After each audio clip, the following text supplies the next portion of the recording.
Autistic boy denied lunch at school, then his mom takes matters into her own hands. The lunchroom buzzed with noise as kids laughed, chattered, and swapped snacks.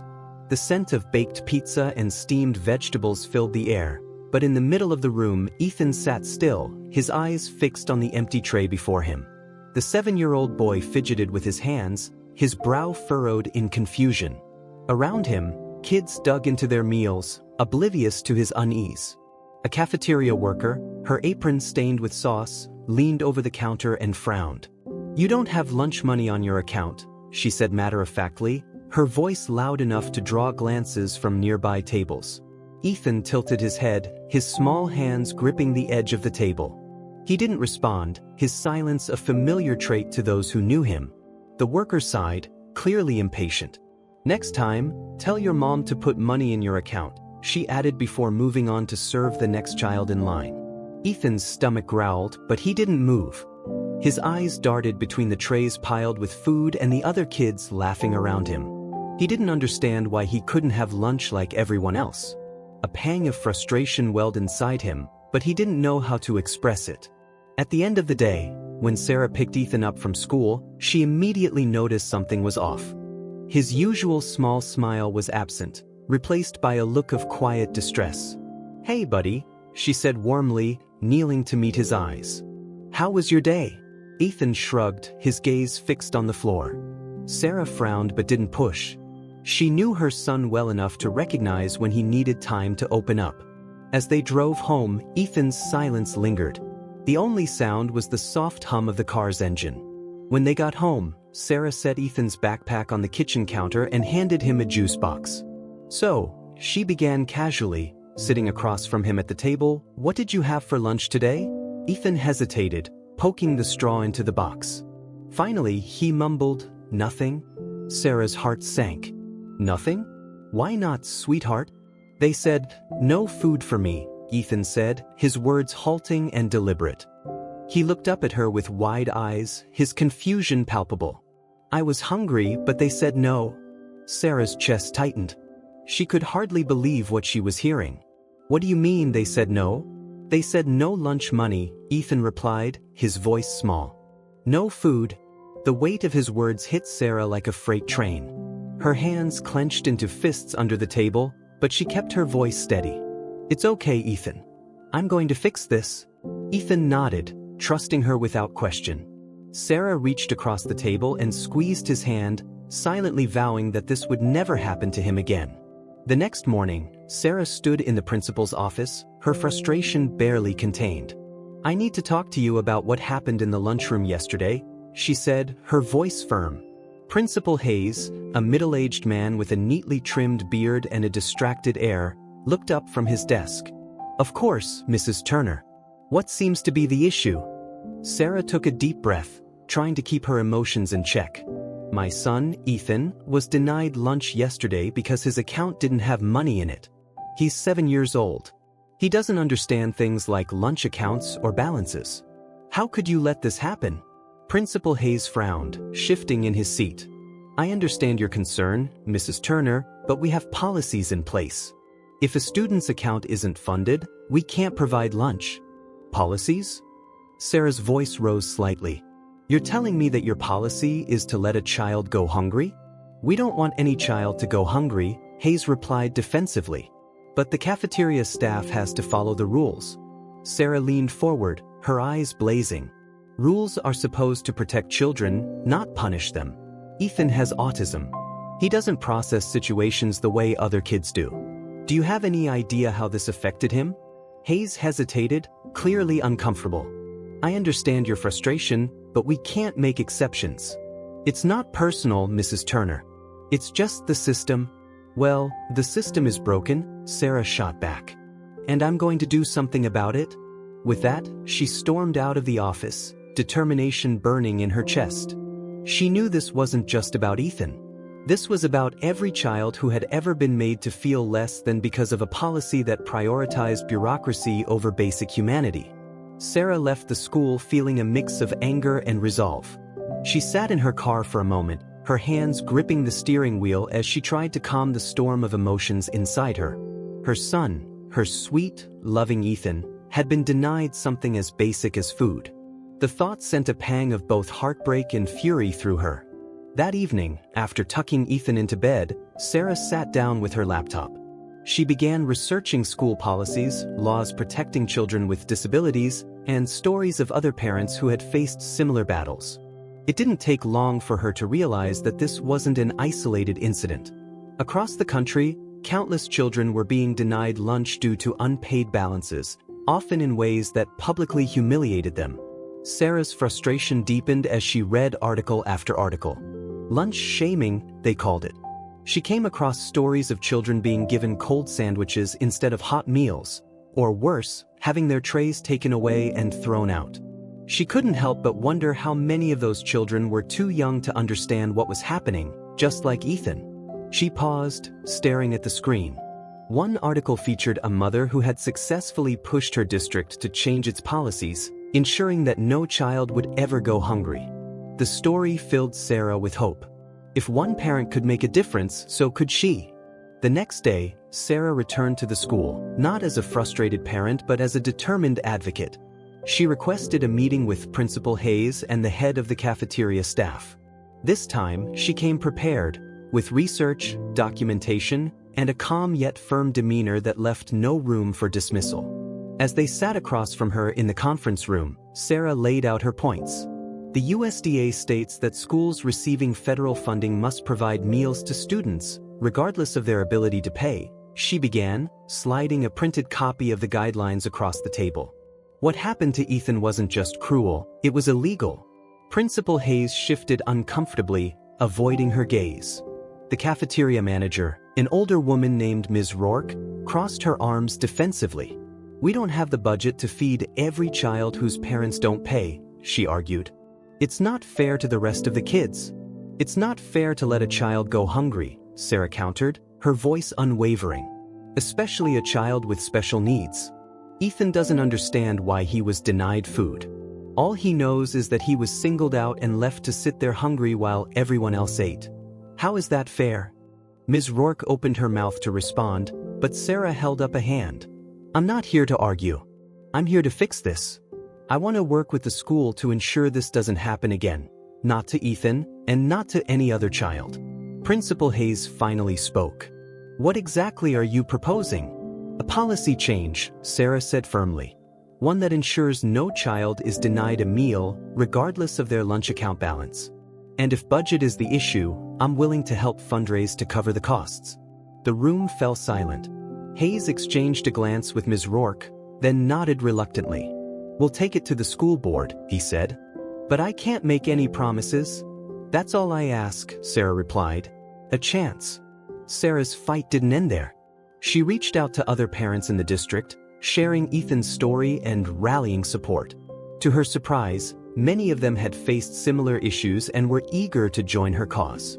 Together, they started a petition demanding changes to the school's lunch policies. Sarah also began speaking at PTA meetings, her passion and determination resonating with parents and teachers alike. "This isn't about blaming anyone," she said during one meeting. "It's about doing what's right for our kids. Every child deserves to feel valued and cared for, especially at school." The petition quickly gained traction, collecting hundreds of signatures within weeks. Local news outlets caught wind of the story, and soon Sarah was being interviewed on camera, sharing Ethan's experience and calling for change. Her voice trembled slightly as she spoke, but her words were clear and powerful. "This isn't just about my son," she said, looking directly into the camera. "It's about every child who has ever been made to feel like they don't matter. We can do better. We have to do better." The turning point came during a school board meeting packed with parents, teachers, and community members. Sarah sat near the front, clutching her speech nervously as she waited for her turn to speak. Ethan sat beside her, his small hand resting on hers. When her name was called, Sarah stood and approached the podium. She took a deep breath, her eyes scanning the room. "My name is Sarah Turner, and I'm here today not just as a mother, but as an advocate for all our children," she began. She recounted Ethan's story, her voice steady but filled with emotion. "No child should ever be made to feel hungry, ashamed, or invisible because of a lunch account balance. We teach our children about kindness and inclusion, but what message are we sending when we deny them something as basic as food? Sarah's voice grew stronger as she continued. This is about more than policy, it's about humanity. And I believe this community is better than this. When she finished, the room erupted in applause. Tears filled Sarah's eyes as she returned to her seat, Ethan beaming up at her with pride. After weeks of deliberation, the school board voted unanimously to adopt a new policy ensuring that all students would receive lunch, regardless of their account status. The policy also included measures to address unpaid balances without penalizing children, as well as additional training for staff on how to handle sensitive situations. Sarah's victory was bittersweet. She was overjoyed for Ethan and the countless other children who would benefit from the change, but she knew her work wasn't finished. This was just one school in one district. The problem was far larger. The school board's decision was a victory, but for Sarah, it was only the beginning. As news of her advocacy spread, parents from neighboring districts reached out, sharing their own stories of children being denied lunch or facing humiliation over unpaid balances. Each story reignited Sarah's determination. One evening, as Sarah sat at the kitchen table, poring over emails from parents across the state, Ethan came and climbed into her lap. He held up a crayon drawing he had made, a picture of a child holding hands with a smiling adult. "What's this, buddy?" Sarah asked, brushing his hair back gently. "It's you," Ethan said simply. "You help kids." Sarah's throat tightened, tears stinging her eyes. She hugged him tightly, his words affirming everything she had been working for. "Thank you, sweetheart. That means everything to me." Inspired by Ethan's drawing, Sarah decided to take her fight to the state level. She drafted letters to local representatives, sharing Ethan's story and urging them to support legislation that would prohibit lunch shaming and ensure all children receive meals at school. She organized a statewide coalition of parents and educators, holding rallies and meetings to raise awareness. Months later, Sarah found herself standing in front of the state legislature, addressing a packed hearing room. Her heart pounded, but she steadied herself, drawing strength from the countless parents who had entrusted her with their stories. "My name is Sarah Turner, and I'm here today as a mother," she began. "A mother whose son was denied lunch at school because of an unpaid balance. But this isn't just about my son. It's about every child who has ever been made to feel less than because of circumstances beyond their control."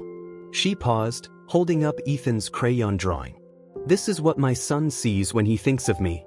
Someone who helps kids. And that's what we're all here to do, isn't it? To help kids. To give them a chance to thrive, to learn, and to grow without the fear of being humiliated over something as basic as food."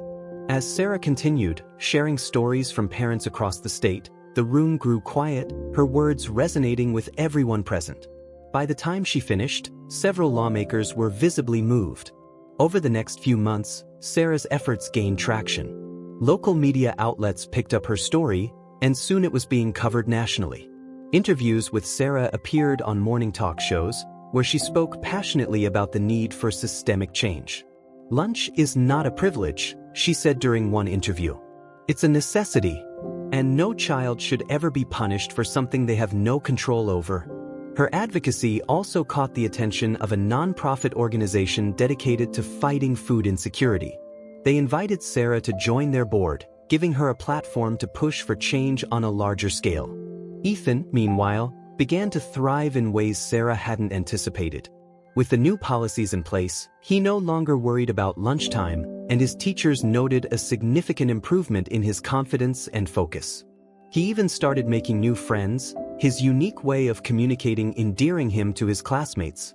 One day, as Sarah dropped him off at school, Ethan turned to her and said, "You're a hero, Mom."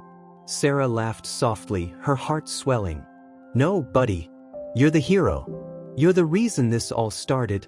While Sarah's journey was filled with victories, it wasn't without challenges. Online critics accused her of seeking attention or exaggerating the issue.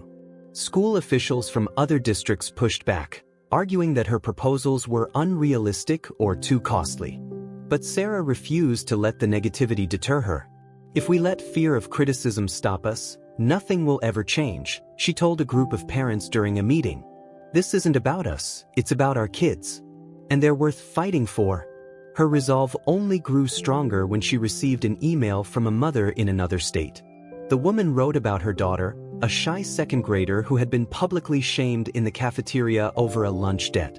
"Your story gave me the courage to speak up," the mother wrote. "Thank you for giving us hope." Sarah's work culminated in a national summit on child hunger, where she was invited to speak alongside policymakers, educators, and advocates. Standing on the stage, she felt a wave of gratitude and determination. "When my son was denied lunch at school, I felt powerless," she began. "But what I've learned is that even the smallest voice can create a ripple.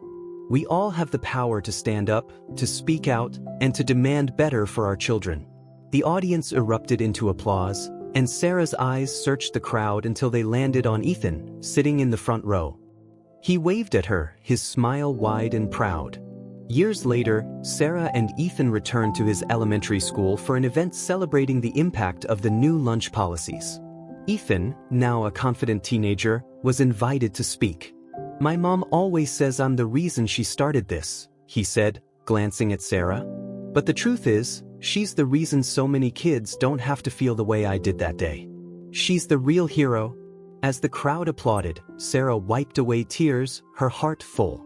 She had set out to change the system for Ethan, but along the way she had created something far bigger, a legacy of kindness, resilience, and hope. That night, after Ethan had gone to bed, Sarah found herself sitting at the kitchen table again, staring at her laptop screen. Her email inbox was flooded with messages, parents from all over the country sharing similar experiences. Each story carried the weight of frustration, heartache, and resilience. Sarah clicked on one email from a single father named Marcus in a neighboring district. He shared how his son, Tyler, had also been denied lunch. Tyler, who had just started middle school, was publicly called out in the cafeteria when his tray was taken away. The humiliation had crushed his confidence, and he now dreaded going to school. "Thank you for speaking up," Marcus wrote. "I felt so alone in this battle, but knowing there are parents like you out there gives me hope." Sarah reread the email, her chest tightening. These weren't just isolated incidents. They were part of a larger, systemic issue that had been allowed to persist for far too long.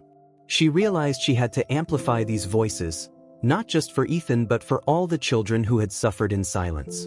The next morning, Sarah made a decision. She reached out to Marcus and other parents who had contacted her, inviting them to join her for a meeting at a local community center. Within days, a small but passionate group had formed, united by their shared experiences and determination to create change. At the first meeting, Sarah stood before the group, her hands trembling slightly as she spoke. "I never thought I'd be here," she began. "I'm just a mom trying to do what's right for my son. But hearing all of your stories, I realize this is so much bigger than any one of us. We have to fight together, not just for our kids, but for every child who has ever been made to feel like they don't matter." The room buzzed with agreement. Marcus stood and shared his story, his voice steady despite the emotion in his eyes. "My son used to love school," he said. "Now he counts down the days until summer break. No kid should feel that way. And no parent should have to see their child hurt like that." As the group brainstormed ways to take action, Sarah felt a spark of hope. Together, they decided to start a formal organization, Parents for Lunch Equality, PL. Their mission was clear: ensure that no child in their district, and eventually the country, would ever be denied a meal. PLE quickly gained traction. Sarah created a website where parents could share their stories and sign a petition demanding legislative change. Within weeks, the petition had gathered thousands of signatures, and local news outlets began covering the movement. One evening, Sarah received a call from a journalist at a major network. "We'd love to do a segment on your story," the reporter said. "Would you and Ethan be willing to speak on camera?" Sarah hesitated, the idea of being in the national spotlight daunting. But then she thought of Ethan and the countless other children who needed their voices heard. "We'd be honored," she said. The following week, a camera crew arrived at their home. Ethan sat nervously beside Sarah as the interviewer asked questions. When asked how he felt about the new lunch policies, Ethan simply said, "Happy. No kids have to go hungry now." The simplicity and sincerity of his words resonated with viewers. The segment aired during prime time, sparking a nationwide conversation about lunch shaming and school meal policies. As PLE gained momentum, it also faced opposition. Some critics accused Sarah of being overly dramatic, arguing that unpaid lunch balances were a result of parental irresponsibility. Others claimed that providing free lunches to all children would be too expensive and would burden taxpayers. Sarah addressed these criticisms head-on during a town hall meeting. "This isn't about blame," she said firmly. "It's about compassion. No child should bear the consequences of adult problems. And if ensuring every child gets a meal means reallocating funds or increasing community support, then so be it. Our children are worth it." Her words drew both applause and criticism, but Sarah refused to back down. She worked tirelessly, meeting with school officials, local lawmakers, and community leaders to push for change. Amid the chaos, Sarah made an effort to spend quality time with Ethan. One weekend, they visited a local park where an outdoor art fair was taking place. Ethan's eyes lit up as he saw the colorful booths and artists at work. At one booth, an elderly painter named Mrs. Jenkins invited Ethan to try his hand at watercolor. He hesitated at first but eventually picked up a brush, his movements careful and deliberate. By the end of the day, he had created a vibrant painting of a tree surrounded by flowers. Sarah beamed with pride as Ethan showed her his work. "This is amazing, buddy. You're so talented." Ethan smiled shyly. "I want to make more." Inspired by Ethan's newfound interest, Sarah decided to incorporate art into PLE's initiatives. She organized community art workshops for children, using the sessions as a way to foster creativity and self-expression. The workshops became a hit, drawing families from all over the district. As PLE grew, so did its impact. Sarah and her team began hosting fundraisers to cover unpaid lunch balances for families in need. They partnered with local businesses, churches, and nonprofits, creating a network of support that extended beyond the lunchroom. One particularly successful fundraiser was a community dinner where attendees paid what they could. The event raised enough money to clear the lunch debts for over 500 students. As Sarah stood at the podium to thank everyone, tears filled her eyes. "This is what happens when a community comes together," she said.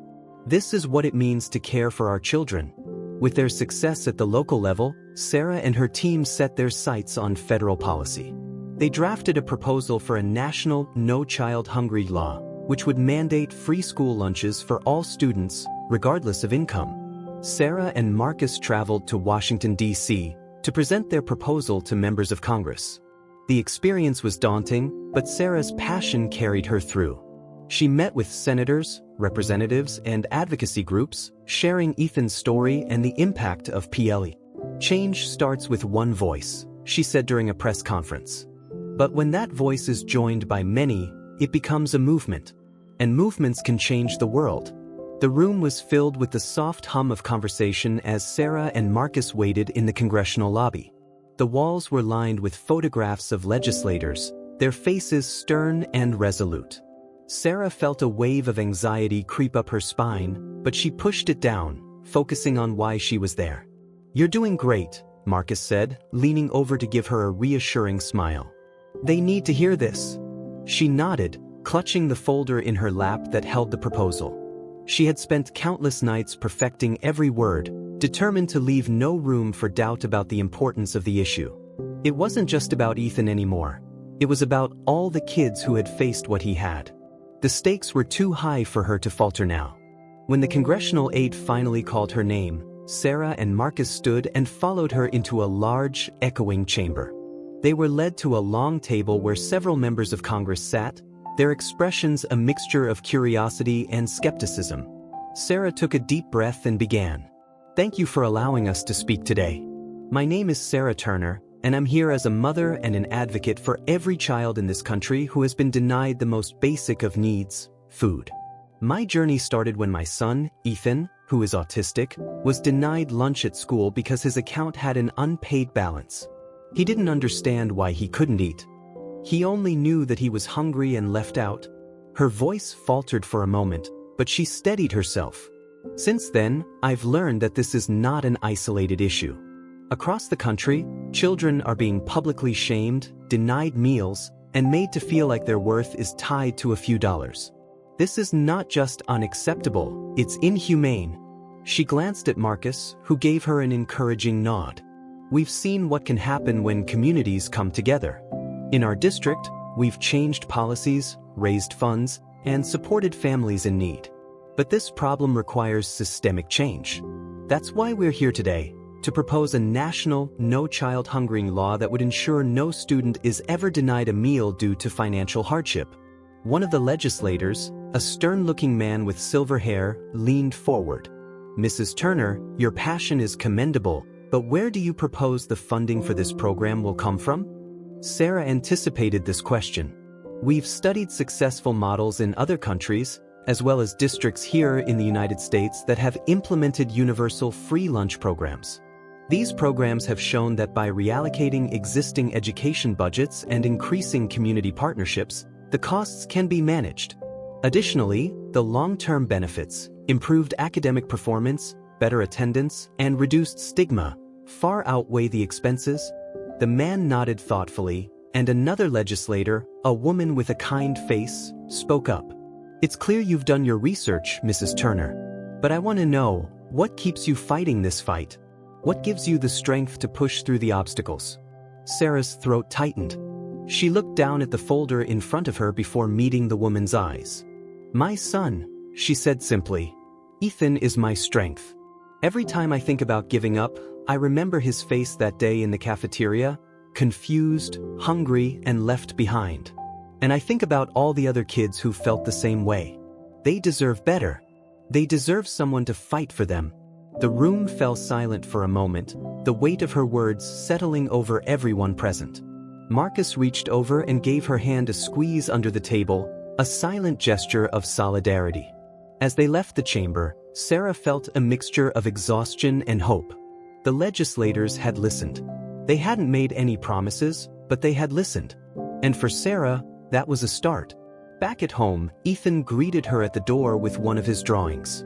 This one depicted a large group of children sitting around a table, smiling and eating together. In the corner, he had written, "Thank you, Mom." Sarah knelt down and hugged him tightly, tears welling in her eyes. "I'm doing it for you, buddy," she whispered. "For you and every child like you." Over the following months, the movement gained momentum. Sarah's story was featured in national publications, sparking debates about school lunch policies across the country. Parents, teachers, and community leaders joined the cause, each bringing their own experiences and voices to the table. The proposed No Child Hungry law began to take shape, bolstered by data, testimonials, and grassroots support. Sarah found herself traveling more frequently, speaking at conferences, rallies, and town halls.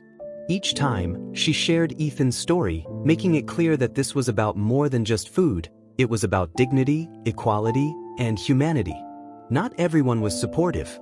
Online trolls left cruel comments, questioning her motives and accusing her of handouts.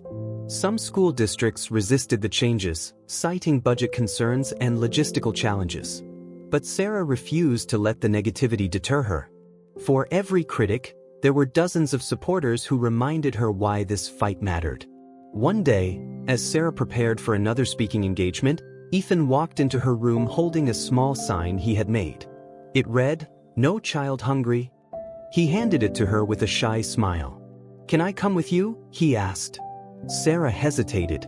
She had always been protective of Ethan, shielding him from the harsher aspects of her advocacy work. But she realized this was his fight too. "Of course you can," she said, pulling him into a hug. That evening, Ethan stood beside her on stage, holding his sign proudly as she spoke to a crowd of hundreds. When the audience gave them a standing ovation, Sarah looked down at her son, her heart swelling with pride. In that moment, she knew they were making a difference, together. The journey was far from over, but Sarah and Ethan faced it with unwavering determination. They had started with a simple goal: to ensure no child went hungry. Along the way, they had created a movement that was changing lives and inspiring hope. And for Sarah, there was no greater reward than knowing she was making the world a better place. for her son and for every child who deserved a brighter future. The legislation Sarah had worked so tirelessly to propose began to make waves in Congress. It wasn't an easy process. Weeks turned into months, filled with hearings, amendments, and debates. Sarah, along with Marcus and a growing group of advocates, spent countless hours meeting with lawmakers, organizing rallies, and mobilizing communities. What had started as a small effort to protect Ethan had blossomed into a national movement. One chilly morning, Sarah found herself walking up the steps of the Capitol building again, her hands clutching a folder filled with updated research and testimonials from parents, teachers, and even children who had been affected by lunch shaming. Marcus walked beside her, his presence steady and comforting. "Think they'll actually listen this time?" he asked, his breath visible in the crisp air. "They don't have a choice," Sarah said with quiet determination. "We've come too far for them to ignore us now." The hearing room was packed, the energy palpable. Journalists lined the back wall, cameras ready to capture every moment. Sarah glanced around, spotting Ethan sitting in the front row with Mrs. Jenkins, the elderly artist who had become a close family friend. He gave her a thumbs up and she smiled, drawing strength from his unwavering belief in her. When it was her turn to speak, Sarah approached the podium, her heart pounding. She had spoken in rooms like this before, but the stakes had never felt higher. She looked out at the sea of faces, some supportive, others skeptical, and began. "Good morning. My name is Sarah Turner, and I'm here today to speak on behalf of millions of children across this country who deserve better policies, better protection, and better care. My son, Ethan, is one of those children. He is autistic, bright, and kind. But one day, he was denied lunch at school because his account had a negative balance. That experience left him confused and hurt, and it left me outraged." Her voice trembled slightly, but she pressed on. "Since then, I have learned that this is not an isolated issue. Children in schools across America are being publicly shamed, humiliated, and denied food over something they cannot control. This is not just a failure of policy, it is a failure of compassion." She held up the folder of testimonials. "These are the voices of parents, teachers, and students who have experienced the harm caused by outdated and punitive lunch policies. These stories are heartbreaking, but they are also a call to action. We have the power to change this. We have the power to ensure that no child ever feels the pain of hunger or the sting of shame in a place where they should feel safe." As Sarah spoke, the room grew silent. Even the skeptics couldn't deny the raw emotion in her words. When she finished, the room erupted in applause. Sarah stepped back from the podium, her chest heaving with the weight of what she had just done. She returned to her seat, where Marcus gave her a reassuring nod. "You nailed it," he whispered. In the weeks that followed, the proposed No Child Hungry law began to gain bipartisan support. Lawmakers from both sides of the aisle recognized the importance of addressing child hunger and eliminating lunch shaming. Advocacy groups rallied behind the bill, and Sarah found herself in the national spotlight once again. She appeared on talk shows, participated in panel discussions, and wrote op-eds for major publications. Each time, she shared Ethan's story, making it clear that this wasn't just about policy, it was about humanity. One evening, after a particularly grueling day of interviews, Sarah returned home to find Ethan waiting for her in the living room. He was holding a scrapbook filled with newspaper clippings, photos, and handwritten notes from supporters. "What's this?"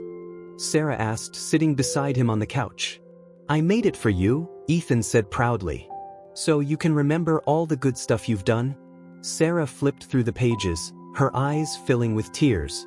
There were letters from parents thanking her for her advocacy, photos from rallies and community events, and even a drawing Ethan had made of her standing at a podium with the words, "Best Mom Ever" written in bold letters. "Ethan," she said, her voice trembling, "this is the most beautiful thing anyone has ever given me." He hugged her tightly, and for a moment, all the stress and exhaustion melted away. This was why she fought so hard, because of him and the countless other children who needed someone to stand up for them. As the bill moved closer to becoming law, Sarah faced one final challenge, a high-profile televised debate against a prominent critic of the legislation. The opponent, a polished and articulate former school administrator, argued that the proposed law was financially unsustainable and would encourage irresponsibility among parents. Sarah listened carefully as he made his points, her expression calm and composed. When it was her turn to speak, she addressed the audience directly. "This isn't about encouraging irresponsibility," she said. "It's about ensuring that children, innocent, vulnerable children, are not punished for circumstances beyond their control. A hungry child cannot learn. A humiliated child cannot thrive. If we want to invest in the future of this country, we must start by investing in its children." She paused, letting her words sink in. "We have the resources to do this. What we need is the will. And I believe that as a nation, we are better than this. I believe we can rise above bureaucracy and budgets and remember what truly matters: the well-being of our children." The debate ended with a standing ovation from the studio audience, and Sarah's opponent grudgingly acknowledged her points. The momentum for the bill grew stronger, and just a few weeks later, it was signed into law. The day the No Child Hungry law was passed, Sarah and Ethan stood on the steps of the Capitol, surrounded by supporters and members of Congress. Cameras flashed as Sarah addressed the crowd. "This is not the end," she said. "This is the beginning. Today, we have taken a step toward ensuring that every child in this country is treated with dignity and care. But there is still work to be done. Together, we will keep fighting until no child goes hungry, no matter where they live or what challenges they face." Ethan tugged at her hand, and she looked down to see him smiling up at her. "We did it, Mom," he said. "No," she replied, pulling him into a hug. "We did it together." The victory was celebrated across the country. Families who had experienced similar struggles sent messages of gratitude to Sarah and the coalition. Social media buzzed with photos of school lunches served without judgment, with captions like "Dignity for every child starts here" and, finally, "No more lunch shaming." But Sarah knew the fight wasn't truly over. Passing the law was one thing. Ensuring its implementation was another.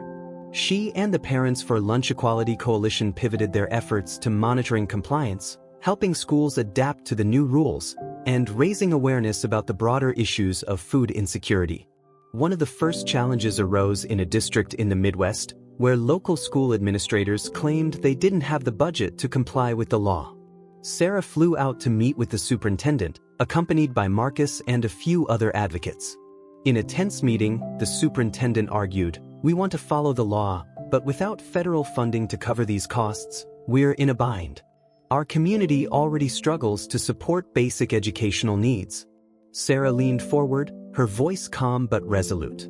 "I understand your concerns, but this law isn't optional. And more importantly, it's about the children. Denying them food because of financial issues punishes them for something they can't control. What message does that send?" The superintendent sighed. "What do you suggest we do?" "Partner with us," Sarah said. "We've worked with other districts to create sustainable solutions. Local businesses, nonprofits, even small grants can make a huge difference. We can help you build a system that works." The superintendent hesitated but finally nodded. "If you're willing to help, then let's do it." Sarah's team organized a community fundraiser in the district, bringing in enough donations to cover the school's unpaid lunch balances for an entire semester. The success of the fundraiser sparked a ripple effect, inspiring neighboring districts to take proactive steps to comply with the law. Back at home, Sarah tried to carve out time for herself and Ethan amidst the chaos of her advocacy work. One evening, as they sat on the living room floor building a Lego set, Ethan turned to her and asked, "Are you still going to help more kids, Mom?" "Of course," Sarah said, smiling. "Why do you ask?" "Because I like it," Ethan said simply. "I like that you help people. And I like that we're doing it together." Sarah's chest swelled with pride. She reached over and ruffled his hair. "You're my partner in this, you know. I couldn't do it without you." Ethan beamed, and for the rest of the evening, they built their Lego castle in companionable silence.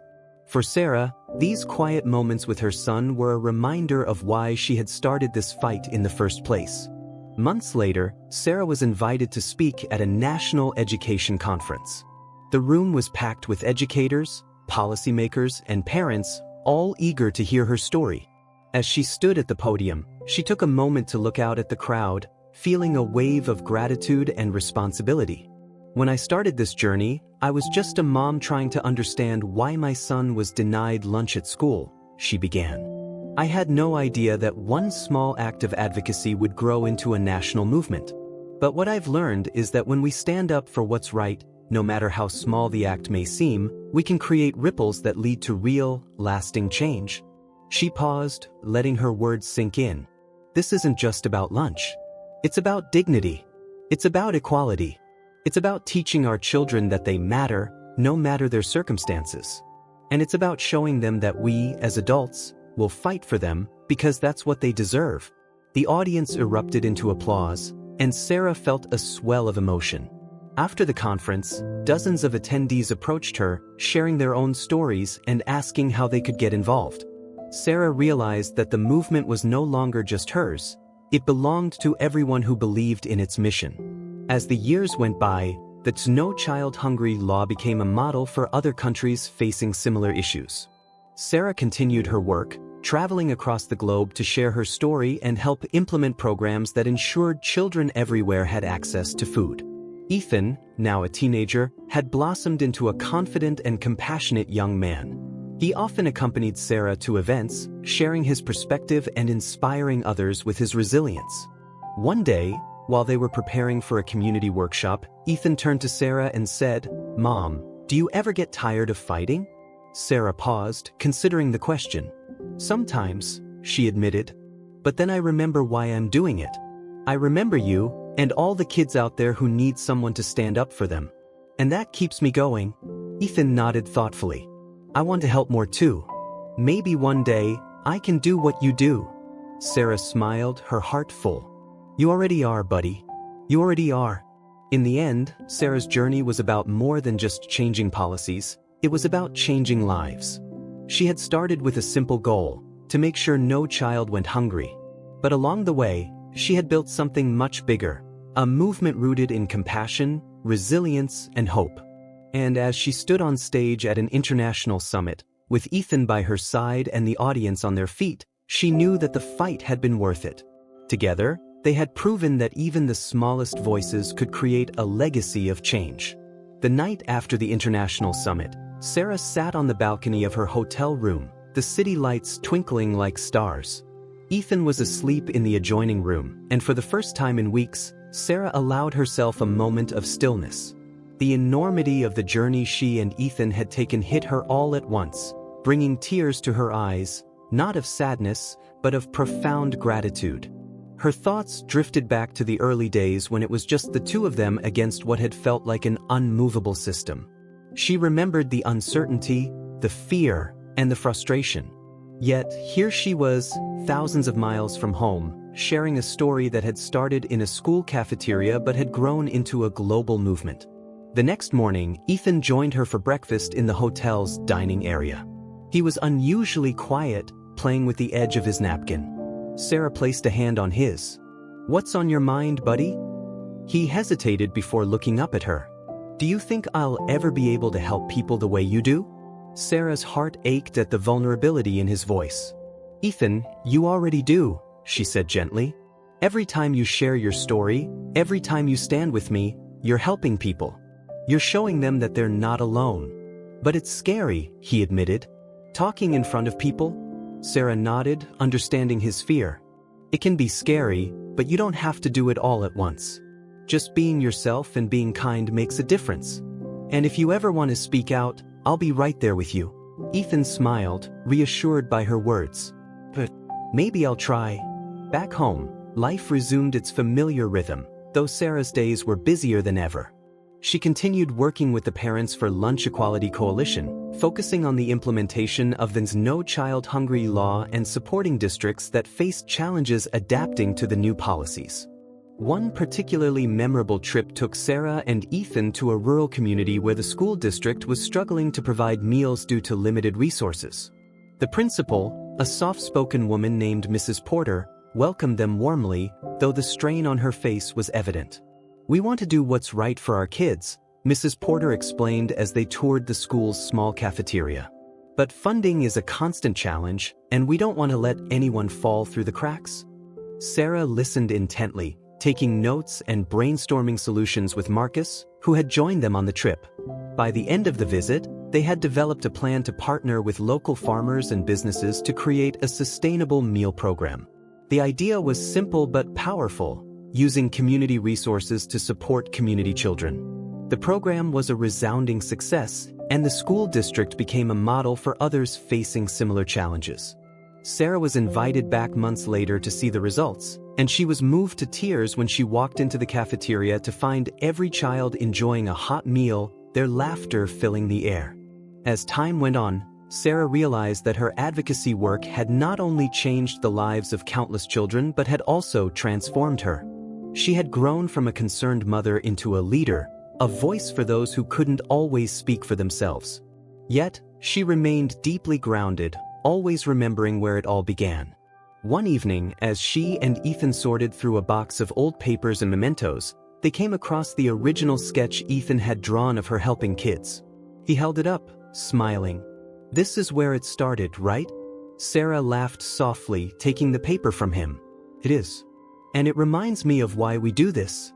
Ethan tilted his head, thinking, "Do you think other kids would want to draw too? Like, about their feelings?" The idea struck Sarah as brilliant. "That's a wonderful idea, Ethan.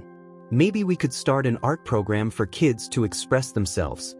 And so, the Art of Advocacy program was born. Working with educators and therapists, Sarah developed workshops where children could use art to share their experiences and emotions. The program quickly gained popularity, with schools across the country adopting it as part of their social-emotional learning curricula.